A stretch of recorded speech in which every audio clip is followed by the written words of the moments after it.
ছেলে হলো দুইটা, মেয়ে হলো একটা, আকিকা দিতে হয় কেন? আকিকা সপ্তম দিনে দেওয়া সুন্নত, 7 দিন পরে না, সপ্তম দিনে। সপ্তম দিন মানে হলো যেই বারে সন্তান জন্মগ্রহণ করবে, শিশুর জন্ম হবে, ওই বারটা হবে প্রথম, এরপরে দ্বিতীয়, তৃতীয়, চতুর্থ, এভাবে করতে করতে সপ্তম দিনে আকিকা দেওয়া সুন্নত। এটা হিসেব করার একটা সহজ বুদ্ধি হলো, ধরুন সন্তান রবিবারে জন্ম নিয়েছে, হিজরি বর্ষের রাত আগে আসে, শনিবার দিবাগত রাত আসে, এটা রবিবার ধরা হবে, বা রবিবার দিনে জন্মগ্রহণ করেছে। যেই বারে জন্মগ্রহণ করবে পরবর্তী সপ্তাহের আগের বারটা হবে আকিকার দিন।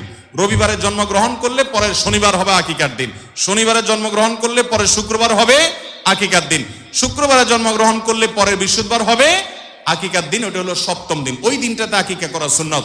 আকিকাকে বিলম্ব করে অনেকে, যে কোরবানির সাথে করবো না, আকিকা সপ্তম দিনে করাটাই হলো কি সুন্নত। 14তম 21তম দিনে করার কথা হাদিসে আসছে। এখন কথা হলো, আকিকা ছেলেদের বেলায় 2টা, মেয়েদের বেলায় একটাই, বৈষম্য কেন? এখানে নারীবাদী এসে হাজির, ঠিক না বে ঠিক? যে মেয়েদের বেলায় একটা আকিকা কেন?